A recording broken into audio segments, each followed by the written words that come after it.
What happened with the case? When going to prison? Yeah.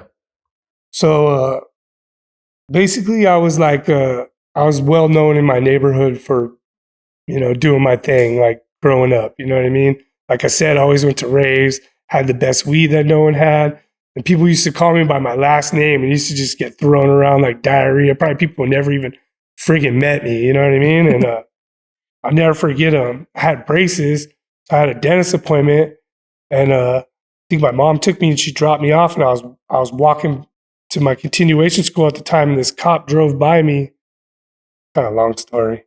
But he looks at me. He's like, "Hey, man, what's your name?" I tell him my name. And he's like, "What's your last name?" I tell him my last name. He flips a bitch. Wow.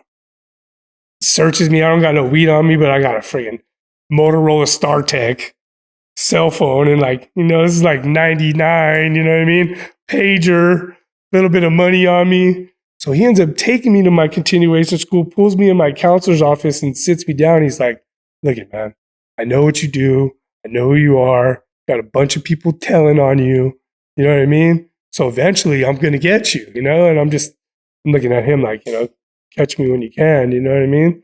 So eventually I got pulled over with someone else driving. They found some shit in the car. As soon as I bailed out, they raided my house. So I got busted for the same crime I was on bail for. So I got bail on bail crime. So I got busted for possession for sales and then got busted for possession for sales again while out on bail. And then these cops hated me so bad, they had this full written report of me just telling on myself, how much weed I sold, how much money I made, when that definitely was not a part of the conversation at all. So I get a public pretender, fire him right away because I'm already hip at a young age. Give me a state appointed attorney, you know what I mean? The state appointed attorney comes and he's reading the discovery and he's like, "You said all this?" And I go, "No, I didn't say any of that." And he goes, "Look, bro, I would love to take your money, but he's like, it's going to be your word against theirs, and who are they going to believe? You know what I mean? They're not going to believe you, that's for sure, Damn.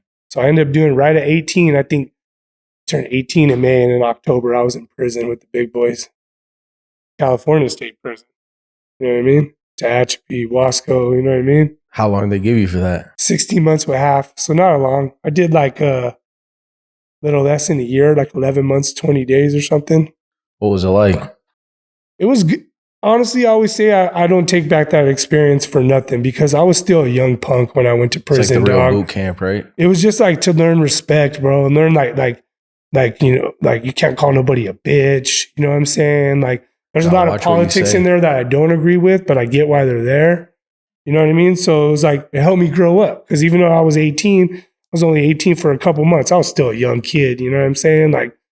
Even though bro, I was already fucking. And it was good. It was good just to get my mind right. That was my first time working out. You had to show up you had to hold yourself accountable. It was for, whites and Mexicans in California, it's usually a mandatory workout. So you work out whether you want to or not, bro. So it's kind of and even on yards where it's not mandatory, people just look at you like you're weak if you don't work out. What are you doing? Get out there and fucking work out. And that's all that shit makes the days go by quicker, Yeah, yeah. You get a routine. Schedule. Yeah, you get a routine going down. Next thing you know, you're out of there. So, and then I'll never forget, I got out of prison and I had this cool ass parole officer. She wasn't even supposed to be my parole officer. I got thrown to her by accident. And she never even came to my house one time. The whole time I was on parole. Not even the initial time I came, talked to my mom and shit, made sure I was staying there. But I've always had a mouthpiece. Obviously, I'm already probably talking too much, but I came out just hitting her with "Oh yeah, I got this clothing line. I do this, I do that." And she's just blown away.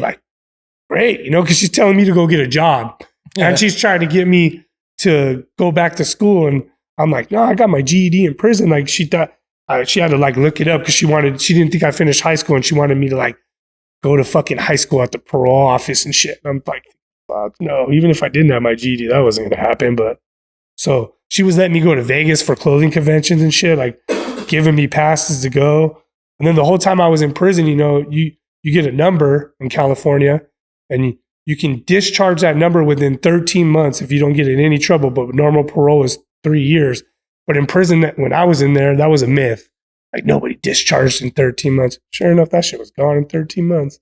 I never forget. I wasn't smoking weed. And I took my first drug test. I looked on the bottle and it said THC and there was no check. Left there and it was on and fucking cracking. I was already looking for the Ganny, you know what I mean, to smoke. So yeah, that was a little rough, but it honestly, it has a lot to do with like, you know, the way I carry myself and shit I've been through. So I don't regret it at all. And honestly, like if I would end up in jail for a year, it would have been way worse because fucking the food in prison they give you in California is like jail. They feed you like a fucking dog, bro. They give you shit that's not even edible. Like literally, I would give my plate of food away every day and be like, just give me a soup, bro. Take this shit. Like I can't even eat this shit. Like it was depressing. You know what I mean? Like it was bad. It's shit you don't think about. That's a known thing that in jail it's much worse than prison. For sure. And you'll see guys going to court and coming back, and the plan was when they were going there, they weren't going to sign no deal or do shit. And then they come back and they're like, I signed it, man. And they're like, I got to get out of here. I'm losing my mind. I've been here a year, waiting trial or whatever. They just signed the deal, and I'm like, damn, this dude took 15 years. Right. Wild, you know what I'm saying? And probation is way worse than parole, especially if you're a weed smoker. Because if I would have did a year county lid and came out on probation, there definitely would have been a THC check on there. I definitely would have been able to smoke weed, which would have fucked everything up. Because like, you know, even in other states, whatever, if you got a medical card and you're on probation now, you can smoke. Right. So it's crazy. But I'm a testament to that. I definitely we're talking, you know, 2001. You know, I've literally been out of prison longer than I was that old when I went to prison. So I've been out of prison 20 years and I was 18 years old when I went to prison. Crazy. Damn. Hey, if you like that video and you want to see more, make sure you hit the like button below and subscribe to the channel. First Smoke of the Day clips.